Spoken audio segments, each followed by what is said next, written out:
Good morning, everybody.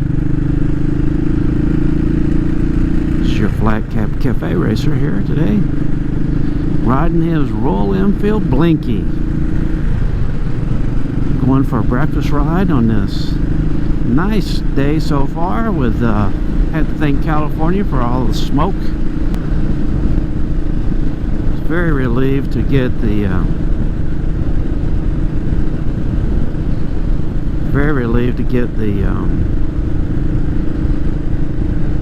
Rocket 3 finished as far as preparations go to Bonneville. There always seems to be something that catches you out. So that's all we have to do, is be careful and pack up all the spares and support equipment we're going to need.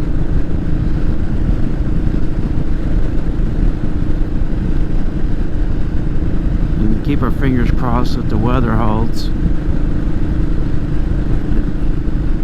Usually the biggest thing in weather that gets us, well, it could be two things actually now. The first thing, it's rain.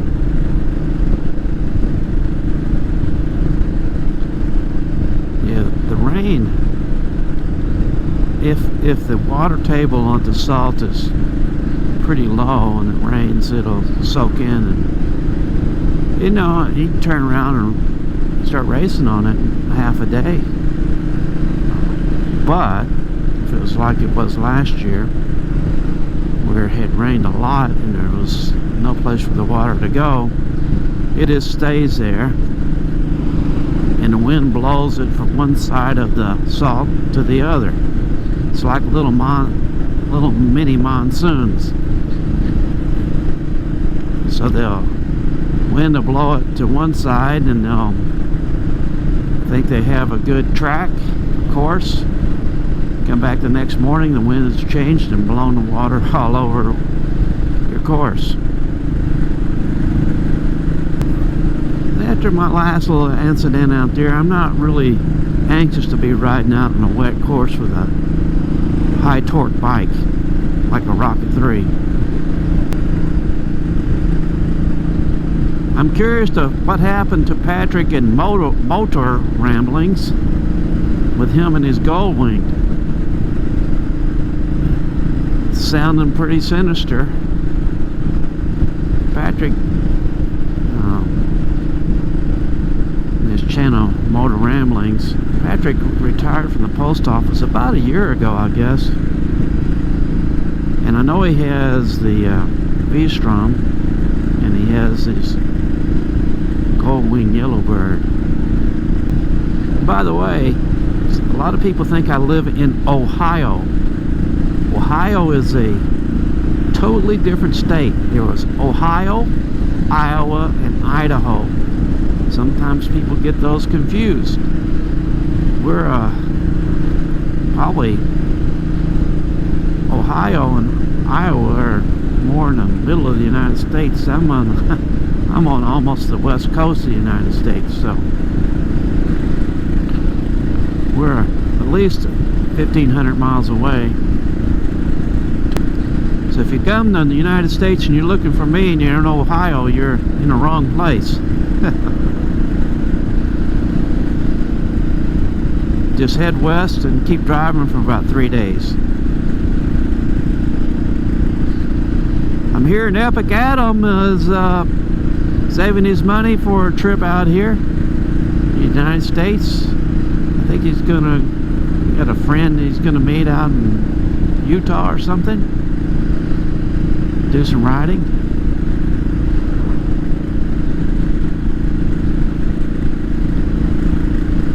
I would not Utah's gonna be hot probably in June, July, and August for sure. I mean, hot. I would come in the earliest probably August, after school is back in session, if you can.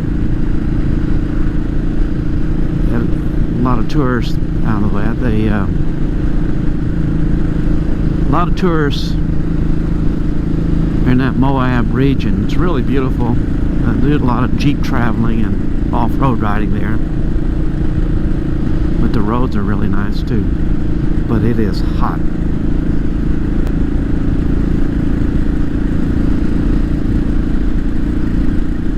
Gotta wish my friend Steve the best today. He's having surgery on his leg this morning.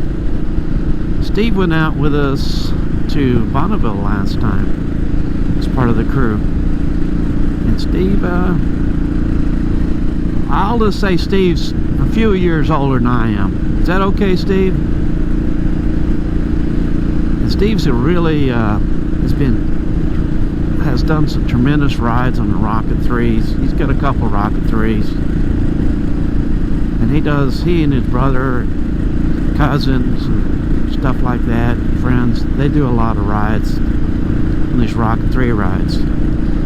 He was going across the United States. He's leaving from Seattle to, I believe, North Carolina.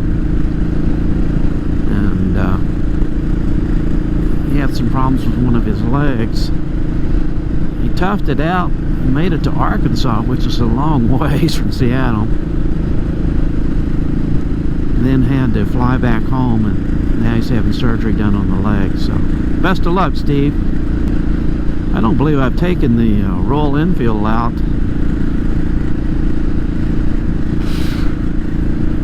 Other than around town for a while.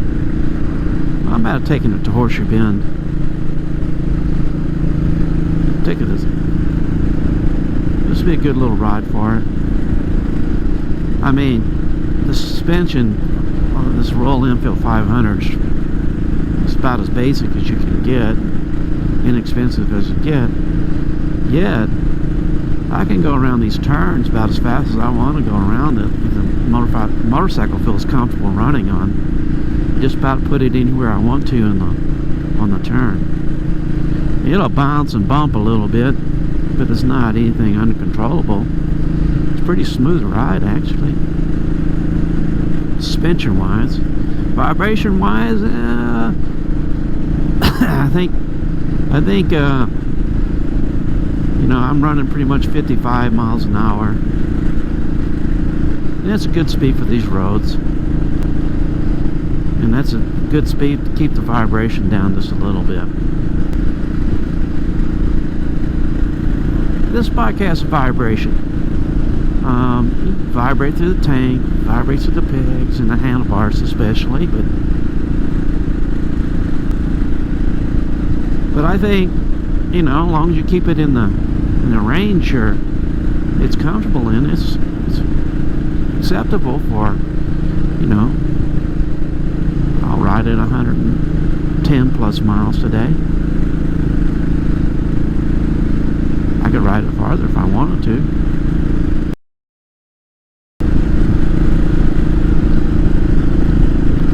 We were trying to get a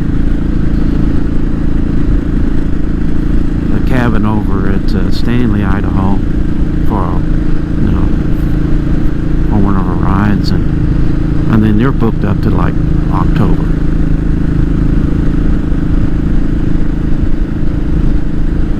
It's just a pretty area. There's nothing really there. There's a nice lake, clear lake, Redfish Lake, I believe it is. Clearer than a swimming pool. There's a covered bridge to the right here, and I don't know if you can see it through all these trees or not. It's kind of got a gate. They don't want you to, people, there it is right there. They don't want a lot of people going back there and just parking on their bridge. One of the things I'd like to do if I ever got over there, besides ride with most of the YouTubers over there, maybe buy them a beer or two, or three, is I'd like to get on one of those canal boats for 2 or 3 days and just kind of poke around 2 or 3 miles an hour on a canal boat. The other place I'd like to go, and I know most of the 35, I know most of the viewers here won't know this, is the place where they shot the little city of Holmfirth, where they shot the last of the Summer Wine. That's one of my favorite series. It ran from 1972 or 3 all the way up until I think 2013. It was a long time. And shot in there and around Holmfirth, and a lot of the, I think all the characters are pretty much that were on that show are dead now, because when they started making the show it was about retirees, so they were in their 50s when they started making it, and a lot of them hung on through the whole thing.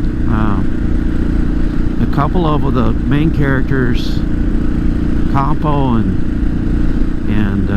Cleggy, are buried there in that church where that was part of the show. They were buried in the church grounds right next to each other. Just a good show. It's kind of stupid, which most good shows are.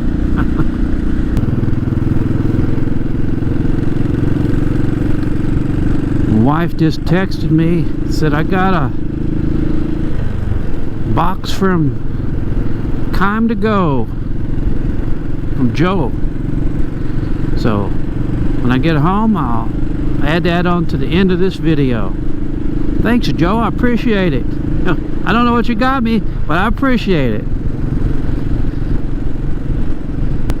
Joe's got a 3D printer. Joe's a technology guy. You know? He's a technology guy for sure. I'll take a picture. Oh, that's nice.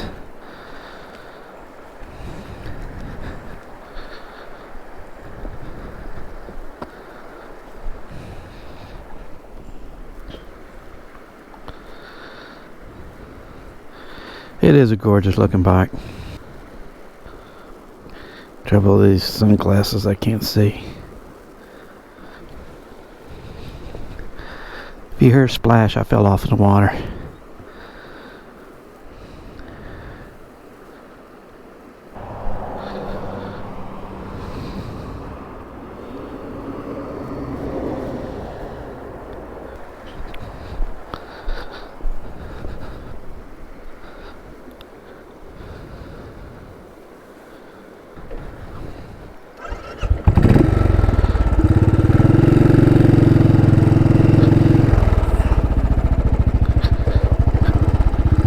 I might have a little trouble with doing this on a Rocket 3.